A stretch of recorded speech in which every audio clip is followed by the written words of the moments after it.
अस्सलाम वालेकुम, welcome back to the channel. Saiful आपके साथ एक दफ़ा फिर। आज देख रहे हैं, आज सुबह सुबह का टाइम और सुबह सुबह जो है मेरा एक छोटा टूर शुरू करने जा रहा हूँ, जो कि हमारा सफ़र जो होगा वो तकरीबन 200-250 किलोमीटर के करीब होगा। और ये जो है सफ़र और हमारी राइड जो है वो चलेगी लाहौर से। अभी मैं निकल रहा हूँ आपके सामने और टाइम इस वक्त तकरीबन सुबह के 6:30 बज रहे हैं। और इंशाल्लाह जो मेरा टारगेट है इस वक्त वो ये है कि मैं इंशाल्लाह जो है दीना दीना से किला रोहतास और किला रोहतास से आगे टीला जोगियाँ आज इंशाल्लाह उसको एक्सप्लोर करेंगे अच्छी तरह से। तो उम्मीद है कि हमारा ये सफ़र कोई 220-230 किलोमीटर के राउंड अबाउट होगा और हमें गालबन इस पे कोई 4 से 5 घंटे का सफ़र होगा इंशाल्लाह हमारा। तो अभी सुबह सुबह निकल रहे हैं, नाश्ता नहीं किया हुआ, भूख लग रही है बड़ी, लेकिन यह है कि अभी निकलते हैं इंशाल्लाह। गुजरांवाला के पास चल के जो है ना मैं कोशिश करता हूँ कि कोई ना कोई खाने का बंदोबस्त कर लेते हैं। सुबह का मौसम है अच्छा, ठंडा ठंडा है मौसम, लेकिन जिस तरह की वाइब होनी चाहिए थी। जनवरी एंड है, जनवरी का एंड चल रहा है, लेकिन उसके बावजूद जनवरी जैसी ठंड जो है ना अभी भी देखने को नहीं मिल रही है। तो लेट्स ऑफर बेटर, अल्लाह से दुआ करते हैं हम खैर खैरियत से अपनी मंजिल पे पहुंचे और इंशाल्लाह आपसे रास्ते में मुलाकात होती रहेगी। अपनी एक वाइब है, हल्का हल्का सूरज निकलना शुरू हुआ है, अभी सर्दी की थोड़ी शीतल कम हो रही है, उससे पहले काफ़ी ज़्यादा हवा ठंडी चल रही थी। तो अभी भी टेम्परेचर कोई 7-8 के अराउंड अभी भी टेम्परेचर चल रहा है। तो इस तरह देखो अभी ये सारी फॉग अभी भी चल रही है साइडों पे। तो ठंड है आउटसाइड में, शहर के अंदर जो है ना वो ठंड जो ख़त्म हो गई है। अब सुबह के टाइम थोड़ी बहुत ठंड नज़र आती है, लेकिन जो आउटसाइड है, जैसे ही हम शहर से बाहर निकलते हैं ना तो मौसम अभी भी काफ़ी ठंडा है। साइडों पे अभी भी सारी फॉग नज़र आ रही है। वजीराबाद पहुंच गया हूँ मैं। अभी काफ़ी धूप जो है तेज़ हो गई है, थोड़ी ठंडक कम हो गई है इससे, लेकिन जो है ठंडक अभी भी वैसे ही है। और मेरा सफ़र अभी ज़्यादा नहीं हुआ, तकरीबन कोई 70-80 किलोमीटर हमने ट्रैवल कर लिया है। ऑयल चेंज करवाने के लिए बाइक रोकी है, तो ऑयल तो चेंज हो रहा है लेकिन फ़िल्टर नहीं चेंज कर रहे। तो और अभी हम किधर हैं? अभी पहुँच गया। थोड़ी धूप लगी है, जिस्म को कोई थोड़ा सुकून हुआ है, बड़ी सख्त किस्म की ठंड लग रही थी।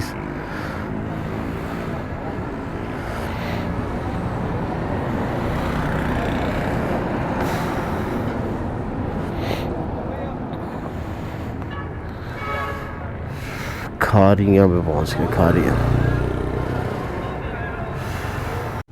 खारिया की पहाड़ियाँ आ गई हैं। और ये वाला सफ़र हमेशा मैंने जो है ना वो रात के टाइम में किया हुआ है। हमेशा ये जो पहाड़ी इलाका ये खारियाँ वाला है ना, ये हमेशा रात के टाइम में किया। और ये फर्स्ट टाइम है या सेकंड टाइम है कि दिन के टाइम में ये वाली पहाड़ियाँ नज़र आ रही हैं। नहीं तो इसको रात के टाइम पे कुछ नज़र नहीं आ रहा होता यहाँ पे, सिर्फ हम इसको जो है ना क्रॉस कर जाते थे। अभी जो है ये खारियाँ जो कि गुजरात से आगे आता है, लाला मूसा के बाद आएगा खारियाँ, उस वहाँ से गुजर रहा हूँ। और ये साइडों पे जो है आपको इसकी सारी पहाड़ी सिलसिला एक छोटा सा चल रहा होता है। ये यही पहाड़ी सिलसिला आगे जाके जो है मोटरवे पे जब आप जा रहे हो तो कलर का हार के पहाड़ का जो पहाड़ी सिलसिला आ रहा था वो यही वाला चल रहा होता है।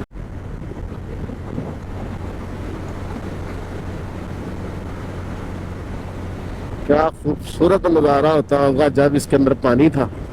दरिया झेलम है ये, और ये दरिया पूरा आज़ाद कश्मीर गुजरता हुआ इंडिया में चला जाता है, पूरे इंडिया से गुजरता हुआ चाइना के पहाड़ों से फिर ये पानी जो है शुरू होता है और आखिरकार पाकिस्तान के ज़रिए पाकिस्तान के कराची शहर के समंदर के अंदर जाके ये मिल जाता है। हम बिल्कुल मैं पहुंच चुका हूँ दीने के करीब। जेलम से आगे जब थोड़ा सा आते हैं दोबारा से वही पहाड़ी सिलसिला शुरू हो जाता है। और ये पहाड़ के ऊपर कुछ गुंबद वगैरह नजर आ रहे हैं आपको, मस्जिद है ये, एक घर भी बने हुए हैं इसके ऊपर। जहाँ से हमने मुड़ना होता है, अगर आप लाहौर की तरफ से आ रहे हैं तो आपके उल्टे हाथ पे ये एक हिस्टोरिकल गेट जो है ये नज़र आएगा, जो कि किला रोहतास की शक्ल को वाजिया करता है। और आपके बिल्कुल सेंटर में जो ग्रीन बेल्ट है उसके ऊपर रोहतास फोर्ट का बोर्ड भी नज़र आता है लेफ़्ट साइड पे मुड़ने के लिए। तो लाहौर से आते हुए आपके लेफ़्ट साइड पे जो है किला रोहतास का, ये आपको हिस्टोरिकल सा गेट नज़र आएगा। और इस गेट से हमने फिर जो है अंदर की तरफ जाना है। यहाँ से किला रोहतास तकरीबन 8 किलोमीटर के फासले पे है और वो तकरीबन सिंगल रोड है। और आगे जाके रोड की कंडीशन भी हम देखते हैं कि किस तरह की है। तो यहाँ से किला रोहतास की जो है ना वो बाउंड्री शुरू हो जाती है और आबादी इसके अंदर जो है ना शुरू हो जाती है। तो इससे आगे देखते हैं कि आगे की क्या सूरत हाल है इस वक्त। माइटी किला रोहतास की बाउंड्री स्टार्टिंग, यहाँ से बाउंड्री स्टार्ट होती है किला रोहतास की। और हालत इसकी बहुत खस्ता हो गई हुई है वैसे तो। अभी ये किला रोहतास और किला रोहतास के अंदर ये हमारी एंट्रेंस होने जा रही है। हालत इसकी काफ़ी ख़राब है। ख्वास खानी गेट के नाम से ये वाला गेट जो है इसका मशहूर है। और अभी आजकल तो इसके अंदर अच्छी खासी आबादी है। और किसी दौर के अंदर ये सिर्फ जो है फ़ौजी नकलो हमल के लिए इसको इस्तेमाल किया जाता था। शेर शाह सूरी ने इस किले को बनवाया था और फ़ौजी तैनाती के लिए, फ़ौज को यहाँ से नकलो हरकत करने के लिए जीटी रोड, जब जीटी रोड बनाया गया तो उसके अंदर से फिर ये किला जो है ना उस वक़्त का ये किला जो है चल रहा है। तो किला रोहतास के अंदर पहुंच गया हूँ मैं। अभी किले की ये बाउंड्री है, इस बाउंड्री के ऊपर जो है उस वक़्त जो है ये कश्मीरी गेट था उस वक़्त का, जो अभी बंद हो गया हुआ है। और उस वक़्त ये जो इसकी बाउंड्री है इसके ऊपर घोड़े दौड़ा करते थे जो फौजी थे, जो कमानदार थे, जो सिक्योरिटी गार्ड जिसको कहा जा सकता है, वो जो इस किले की हिफाजत पे मामूर होते थे। तो इनकी दीवारें इतनी चौड़ी हैं कि इसके ऊपर घोड़े के ऊपर बैठकर वो इसकी दीवारों पे गर्दिश करते थे और इसकी सिक्योरिटी का बंदोबस्त जो है ना वो किया करते थे। पार्किंग शार्किंग का ग्राउंड फ्रंट बनाया हुआ है और यहाँ पे किला रोहतास में शेर शाह सूरी से मुतल्लिक जो है वो उसकी चीज़ें कुछ रखी गई हैं। सुहेल गेट के नाम से ये वाला गेट मशहूर है इसका। और इसके बाद इसके अंदर मुख्तलिफ़ तरह के गेट हैं। इसके अंदर एक बड़ी वाली गेट है, सर गेट है, उसके बाद प्लियाना गेट है। ये इसके सारे गेट थे, 3-4 गेट इस तरफ थे इसके। और उसके अलावा जो ये गेट है ये इसका बाहरी रास्ता है। यहाँ से आगे ये रास्ता आगे की तरफ जाएगा जो टीला जोगिया की तरफ हमें लेके जाएगा। तो वापसी भी इंशाल्लाह इस किले को भी विज़िट करते हैं अच्छी तरह से। अभी फ़िलहाल हम आगे की तरफ चलते हैं और टीला जोगिया का आपको बोर्ड भी नज़र आएगा यहाँ पे। यहाँ से आगे ये सिंगल रोड है इस तरह का और टीला जोगिया का रोड जो है वो इस तरफ को चलता है। अच्छा व्यू है इसका। छोटी सड़क है बहुत ज़्यादा, लेकिन कहा यह जाता है कि ये सड़क आगे जाके जो है काफ़ी पथरीली हो जाती है, पक्की सड़क नहीं रह जाती। देखते हैं कहाँ तक ये सड़क हमारा साथ देती है। किला रोहतास से निकल के बाहर आएंगे तो तकरीबन कुछ 3-4 किलोमीटर के फासले के बाद ये आपको असफाल्ट रोड बिल्कुल मिलेगा, साफ सीधा पक्का रोड मिलेगा। लेकिन उसके साथ ही आपको यहाँ पे बोर्ड नज़र आएगा। बोर्ड पे आपको नज़र आ रहा है टीला जोगियाँ। ये नीचे उसका जीप ट्रैक है, कच्चा रोड जा रहा है। और अगर आप इसी पक्के रोड पे रहते हैं तो घोड़ा सिकंदरपुर, और अगर इसी कच्चे रोड पे रहते हैं तो मोगली के नाम से गांव आता है, वो यहाँ पे आएगा। तो यहाँ आके आपने इस बोर्ड का ख़ास ख्याल रखना है कि यहाँ से पक्के रोड का छोड़ के आपको इस वाले कच्चे रोड पे जाना पड़ेगा, जो तकरीबन 21 किलोमीटर का फासला है टीला जोगियाँ जाने के लिए। तो यहाँ से हम अपना सफ़र अब नीचे का शुरू करते हैं और देखते हैं कि कैसा हमारा रहता है इससे आगे का सफ़र। तो ये बहुत ज़रा देर में रख लीजिएगा और यहाँ से फिर हम अपना सफ़र शुरू करते हैं नीचे का। ठीक है, मतलब फ़िलहाल अभी आते साथ कोई ऐसा ख़राब रोड नज़र नहीं आ रहा। बस ये है कि ज़रा कच्चा है और रेतला है, ज़रा बाइक स्लिप होने का भी ख़तरा है थोड़ा यहाँ पे। और जानवरों के ये पाँव आपको भैंसों के नज़र आ रहे हैं लगे हुए। और आगे से ये पत्थरों वाला रोड आ गया। तो इस तरह का रोड है जीप ट्रैक। लोकल तो इस पे 70 पे बड़े आराम से आ जाते हैं, लेकिन अगर आप बाइक पे हैं और आप डबलिंग पे हैं तो फिर आपके लिए मुश्किल हो सकती है यहाँ पे आना, क्योंकि ये सिंगल के लिए आने के लिए है। डबल जो है यहाँ पे आना आपके लिए मुश्किल हो जाएगा थोड़ा।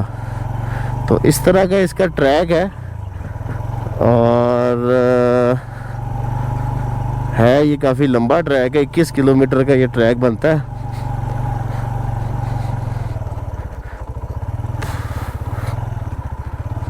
भेट गांव से वैसे तो रास्ता मुझे उसने कहा था कि आप वहाँ से जाओ, ये रास्ता ना लो, लेकिन ये रास्ता टीला जो गया को जा तो यही रहा। देखते हैं अब आगे क्या बनता है। का रोड है, कैमरा आपके साथ साफ नहीं कर रहा होगा दिखाने में, लेकिन ये सिर्फ पत्थर है, वो भी बड़े बड़े, ये रोड नहीं है। इसी के ऊपर जो है ये सड़क नुमा बनी हुई है चीज़, और 21 किलोमीटर का सफ़र है इसी तरह का। ये इस तरह का रोड है। थोड़ा सा बीच में ये पैच अच्छा भी आ जाता है, मट्टी वाला, फिर रेत वाला ट्रैक भी आ जाता है इसके अंदर ही, और फुल जंगल और कोई टूरिज्म नहीं है, कोई लोगों का आना जाना नहीं है इधर। अब देख रहे हो ये है यहाँ पे, इसका ये रास्ता है इस तरह का। ये शॉर्टकट रास्ता है और ये रास्ता उन्होंने स्पेशली जीप ट्रैक बनाया है जो सीधा टिल्ला जोगिया के अंदर रेस्ट हाउस तक चला जाता है। जो रास्ता दूसरा है बेट वाली साइड से, वहाँ पे आपको बेट गांव पे अपनी गाड़ी बाइक वगैरह खड़ी करनी पड़ती है और आगे 1.5-2 घंटे का जो है ना पैदल ट्रैक का सफ़र है, वो पैदल ही जाया जा सकता है, उसके अलावा उसका कोई और हल नहीं है। लेकिन ये वाला ट्रैक सीधा जो है वो टिल्ला जोगिया के अंदर तक चला जाता है। अभी देखिए ये रेत आ गई थी, काफ़ी मुश्किल हो जाती है यहाँ पे, स्लिप होने लगी थी, बाइक बच गए हम लोग। तो बड़े एहतियात से इधर इस तरफ जो भी आ रहा हो ना, बहुत एहतियात से आए। तो इसकी रोड बहुत जो है ना वो स्लिपरी है, रेत वाली रोड है, कहीं पत्थर आ जाते हैं तो बाइक बहुत जल्दी स्लिप हो जाती है। पे आ रहे हो ना तो पहला मोड़ आपको मैंने दिखाया, जहाँ से आप मेन सफाल्ट रोड से उल्टे हाथ मुड़ते हो तो फिर आप इस कच्चे रोड पे आ जाते हो। जैसे कच्चे रोड पे आओगे तो आगे आपको ये बोर्ड नज़र आएगा जिसमें टीला जोगिया अभी भी 18 किलोमीटर, आगे मोगली 8 किलोमीटर और दरबार फकीर वाली यहाँ से उल्टे हाथ पे हो जाएगा 4 किलोमीटर पे। तो अभी हम इसी रास्ते पे मज़ीद आगे, इसी रास्ते पे हमें मज़ीद अभी आगे जाना होगा। यहाँ कई अच्छी जगह भी आ जाती है, जैसे ये देखिए अभी ये पक्का रोड आ गया है, कच्चा ही लेकिन मट्टी इसकी सख्त है, तो इस पर बाइक चलाना कदरे आसान है बदतदरीज उसके कि जब आप वो रेत वाले ट्रैक से आप इसको चला के आते हैं। इधर अब जो है वो भैंसे गाय हमें देख रही हैं। यहाँ ये पालतू जानवर हैं काफ़ी सारे जो कि चर रहे हैं खुद ही, लोग पता नहीं इनको चराने आए हैं या ये खुद ही चरने आए हैं। लेकिन यह है कि ये रास्ता कई जगहों पे ठीक है। अब तो ये आगे पता लगेगा हमें कि 18 किलोमीटर जो आगे वाले हैं वो हमारे किस तरह से तय होते हैं।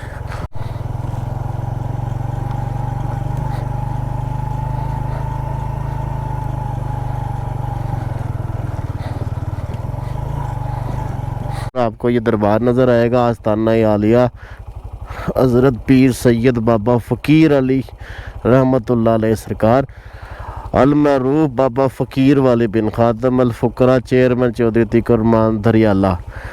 तो ये एक दरबार है जो बिल्कुल स्ट्रेट पोजीशन के ऊपर जो है ना, दरमियान में बिल्कुल सीधी लोकेशन के ऊपर एक दरबार बना हुआ है। तो ये भी लोकेशन का एक हिस्सा है, इसको भी याद रख लें कि ये रास्ते में आपके ये दरबार आना चाहिए, तो आप सही जा रहे हैं। फिर रास्ता बड़ा टफ है, रफ एंड टफ। अच्छा ये दोबारा बोर्ड एक आ जाएगा आपके पास जो सीधा टीला जोगिया 12 किलोमीटर रह जाएगा, मोगली 2 किलोमीटर, और हम वाला कच्चा ट्रैक एक और पार्ट आ जाता है, वो वहाँ से लेफ्ट टर्न लेंगे आप तो वो 2 किलोमीटर आपके रह जाएगा। तो ये जगह मुख्तलिफ जगहों पे थोड़े थोड़े बोर्ड लगाए हुए हैं जिसकी वजह से कुछ थोड़ा थोड़ा आइडिया रहता है कि हम लोग सही ट्रैक पे हैं या नहीं है।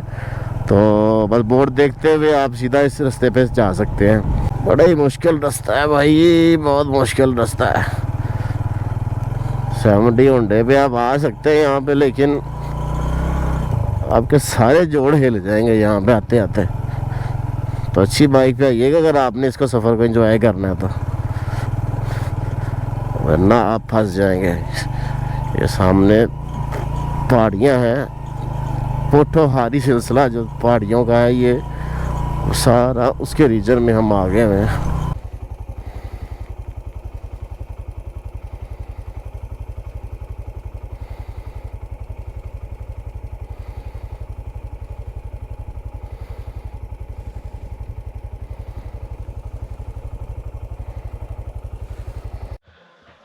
लें जी, फाइनली हम पहुंच गए हैं टीला जोगियां, और कसम से यार बहुत मुश्किल रास्ता था। इतना ऑफ रोड पहले नहीं देखा मैंने कभी, इतना ऑफ रोड।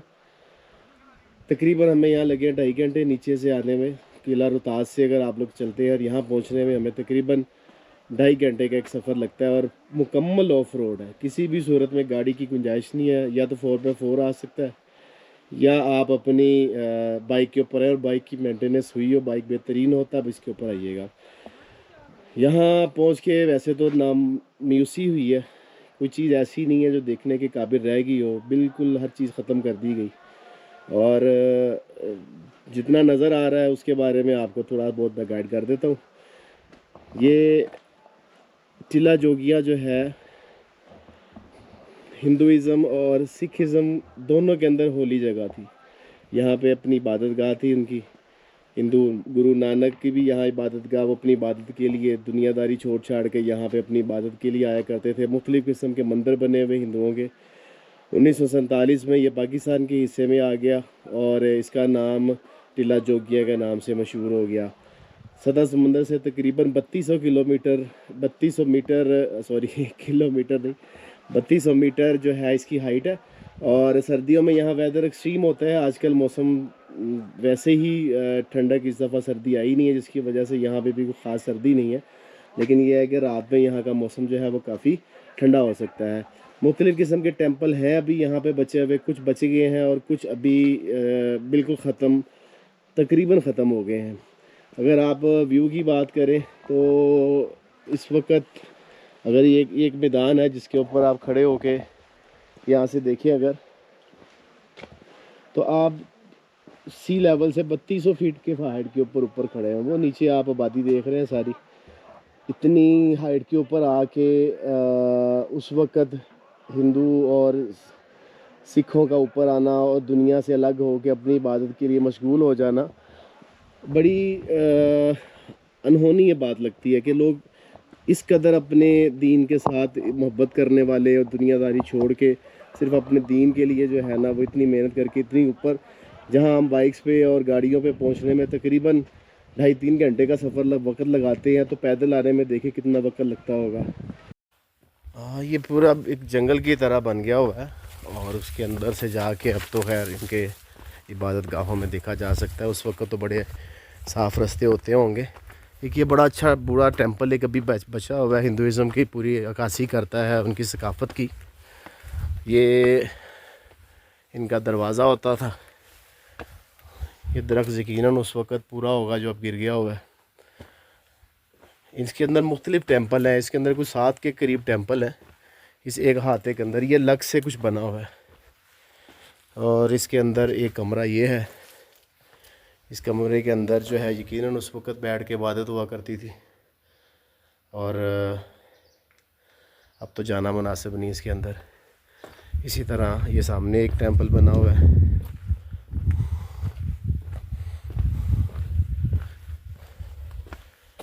रास्ते ऐसे ही हैं सारे।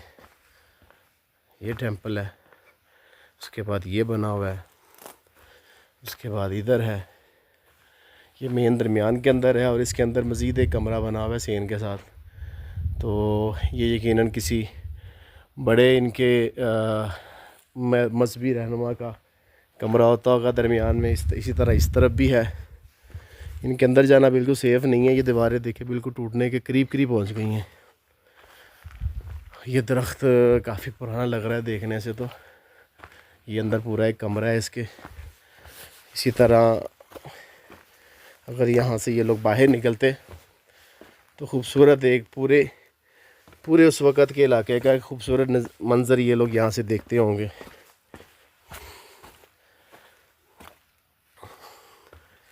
अब तो रह नहीं गया ये बिल्कुल भी। अब तो बस टिल्ला ही रह गया ये। इसके अंदर की बाकी आज सारी जो है ना वो तकरीबन ख़त्म हो गई हैं। रास्ते कुछ इसी तरह से हैं। ये भी था टेंपल एक, ये भी गिर गया। और इसी तरह से हम अगर आगे मज़ीद जाते हैं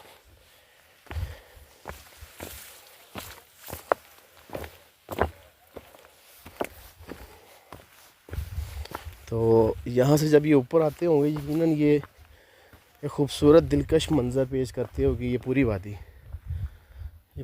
वादी इस तरह से नज़र आती थी। अभी भी धुंध के बायस कुछ ख़ास नज़र नहीं आ रहा। ये इस तरह से पूरा एक सिलसिला था। ये सारी जगह जो है इबादत गाहों के तौर पे मुख्तलिफ़ वक्तों में मुख्तलिफ़ लोगों के इस्तेमाल में रही। रास्ते जो हैं वो ख़तरनाक ही हैं, लेकिन कोई बात नहीं, चलता है। और सीढ़ियाँ यहाँ से नीचे जाती हैं।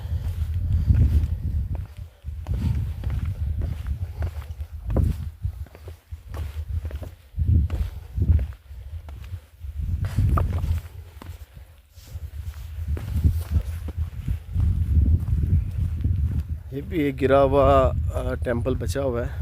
ये तो बिल्कुल अपनी हालत ही खो चुका हुआ है सारी। इसके ऊपर तो छत भी नहीं रहेगी। लोगों ने बस अपने अपने हिसाब से कुछ कपड़े बांध रखे हैं ऊपर। और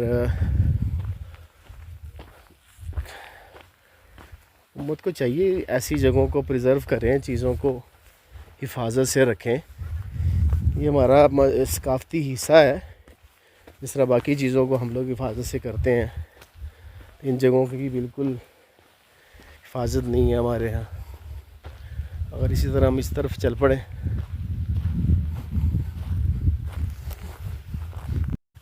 इसी तरह ये भी उस वक़्त कोई तालाब का हिस्सा लग रहा है, लेकिन अब तो खैर इसकी शक्ल वैसी नहीं रहेगी। तो ये भी पानी इकट्ठा करने के लिए, चूँकि उस वक़्त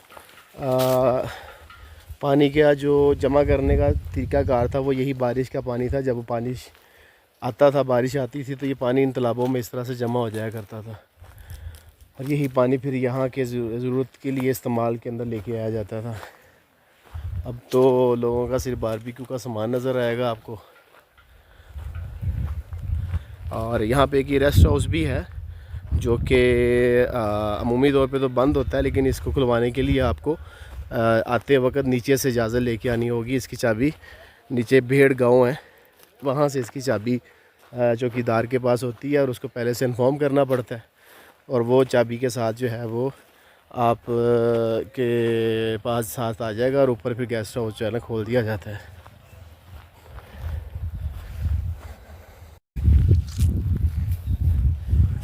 इसी तरह ये भी एक बड़े तालाब की अक्कासी कर रहा है। ये उस वक़्त का सबसे बड़ा तालाब था जिसके अंदर पानी बारिश का जमा किया जाता था।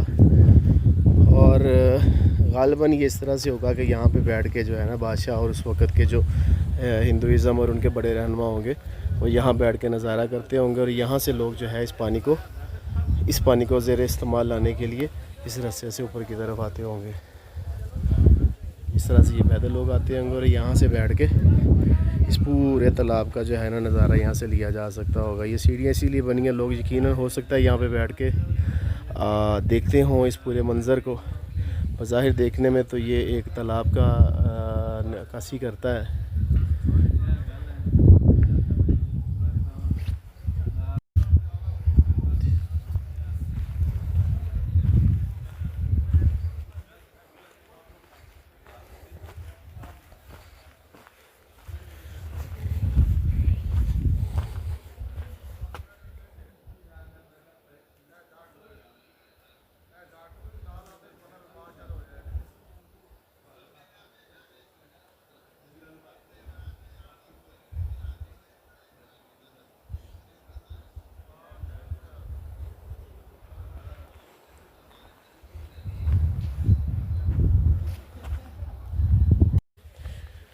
इसी तरह एक रास्ता ये इस तरफ भी ऊपर की तरफ जाता है, और ये भी रास्ता मुख्तलिफ़ टेंपल्स आ गए हैं जिसकी तरफ ये लेके चला जाएगा हमें। इसके रास्ते में भी मुख्तलिफ़ दीवारें आपको नज़र आ रही हैं, जो कि अब सिर्फ़ एक दीवार रह गई है।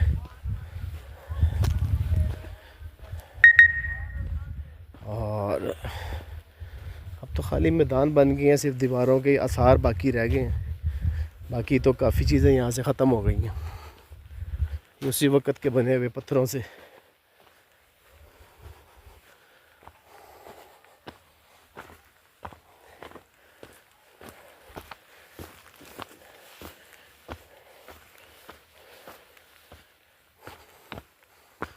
ये देखें,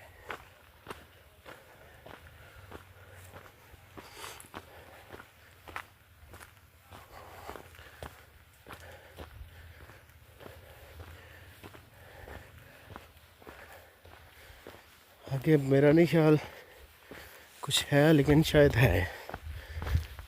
इधर भी कुछ टेंपल नज़र आ रहे हैं।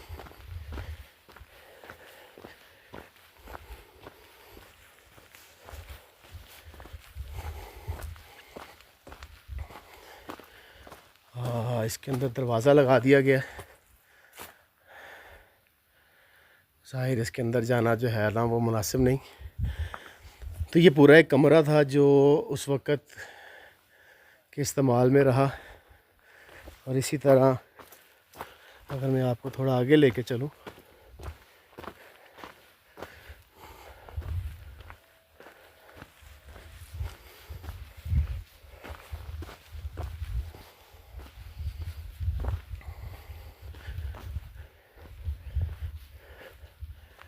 कुछ ख़ास नहीं है, रास्ता है। दूसरा टेंपल जो है इसका काफ़ी दूर है यहाँ से, गालिबन उसके लिए कोई 15 से 20 मिनट का वक़्त लगता है दूसरी साइड पे जाने के लिए। इसी तरह इस तरफ भी कुछ पॉइंट बने हुए हैं। ये तो बाद में खैर इन्होंने किसी लोगों को आसानी देने के लिए, बिठाने के लिए कुछ जगह बना दी। और ये भी कुछ चौकीदार का बना हुआ है, सब प्लेट पड़ी हुई है। ये तो खैर उस वक़्त की नहीं है, ये तो अभी की बनी हुई है। और ये टीले जोगियाँ की कुछ इन्फॉर्मेशन जो कि आपको बोर्ड पे नज़र आ रही है।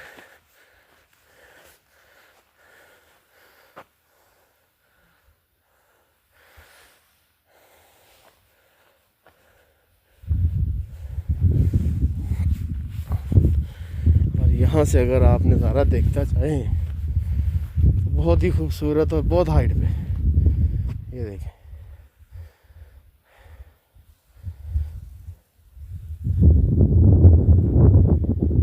पूरा रास्ता नीचे का हम लोग तय करते हुए ऊपर पहुँचे। और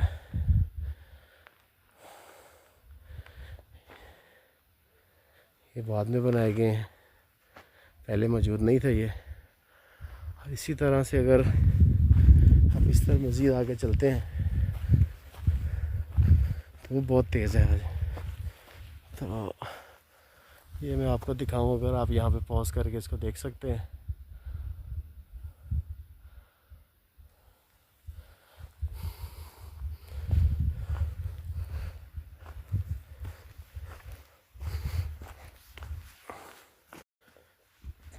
अब अगर इसकी कुछ मेंटेनेंस के ऊपर तवज्जो दी जाए तो यकीनन ये एक अच्छा सियाहती मुकाम बन सकता है। लेकिन अभी फ़िलहाल के लिए तो यहाँ पर सियाहत भी बिल्कुल ना होने के बराबर और लोगों का आना भी बिल्कुल ना होने के बराबर है। चंद लोग नज़र आएंगे और वो भी उनमें से 80% आपको वो नज़र आएंगे जो मुकामी हैं, नीचे की वादियों में रहने वाले लोग हैं। चंद लोग होंगे हमारी तरह जो दूर से सफ़र करके इस जगह को देखने के लिए आते हैं कि पता नहीं कितनी खूबसूरत जगह ये होगी उस वक़्त। लेकिन अब तो सिर्फ ये झाड़ियों का मंजर पेश करती है, जंगल का,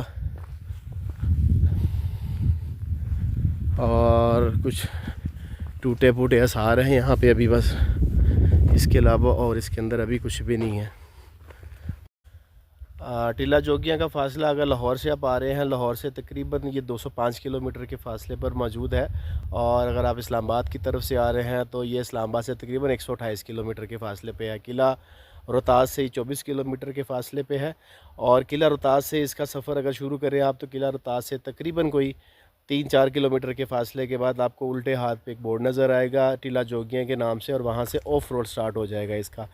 ऑफ़ रोड तकरीबन 21 किलोमीटर का सफ़र है, और वो सफ़र तकरीबन 2 से ढाई घंटे के अंदर तय किया जाता है। वरना तो लोकल गाड़ी पे नहीं आया जा सकता। अगर आना है तो उसके लिए या तो 4x4 जीप होनी चाहिए आपके पास, या अदरवाइज़ आप अपनी किसी भी किस्म की बाइक पे आ सकते हैं। लेकिन ये है कि बाइक वो आपकी 100% सही होनी चाहिए, वरना रोड है नहीं है बिल्कुल भी, या रेत है या पत्थर है, उसी के ऊपर आपने अपनी बाइक चला के आनी है। और आपको अच्छी बाइकिंग स्किल का होना ज़रूरी है आपके साथ। और जैसे ही आप 2.5-3 घंटे की मुसाफत के बाद ऊपर पहुंचते हैं, आपको टीला जोगियां का एक बहुत बड़ा मैदान सबसे पहले नज़र आता है, और आपके उल्टे हाथ पे आपको एक पानी का तालाब नज़र आता है, जो उस वक्त बारिश के पानी को महफूज करने के लिए और बाद में इस्तेमाल करने के लिए बनाया गया था। उस वक़्त के हिंदू राजा इन तालाबों के कोनों पे बैठकर अपनी आवाम को और अपने जो साथ उनके मजहबी लोग शामिल होते थे उनको अपने साथ बैठ के और वहाँ पे इस तालाब के अंदर पानी के अंदर नहाना, और इसी तरह इस पानी को मुख्तलिफ़ ज़रूरी ज़रूरियात के लिए इस्तेमाल करने के लिए भी पानी को महफूज रखते थे। और इसी तरह जब हम इस पूरे टिले को जब हम इसको एक्सप्लोर करते हैं तो हमें नज़र आता है कि बहुत सी जगहों पे अभी भी कुछ ना कुछ टेंपल अभी भी मौजूद हैं, जो कुछ सिख दौर की याद ताज़ा करते हैं, और कुछ जो है वो हिंदुओं के दौर की याद ताज़ा करते हैं।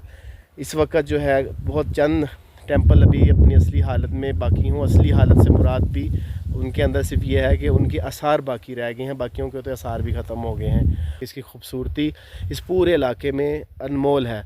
इस पूरे इलाके में ये पोटोहार की पहाड़ी सिलसिला है, जो कि आगे कलर कहार के साथ जाके मिल जाता है, और इसी तरह आगे तलागंग वाली साइड पे चला जाता है। और अगर आप जीटी रोड से गुज़रे हैं तो जीटी रोड से जो आपका खारियाँ, और खारियाँ के बाद जब आप सराय आलमगीर क्रॉस करते हैं तो इन्हीं पहाड़ी सिलसिले को क्रॉस करके आप आगे आते हैं। इसी तरह जब आप इसके मुख्तलिफ़ मनाज़र को देखते हैं तो मालूम होता है कि यहाँ पर किसी वक़्त में बड़ी खूबसूरती हुआ करती थी, जो कि अब बिल्कुल नहीं हुई।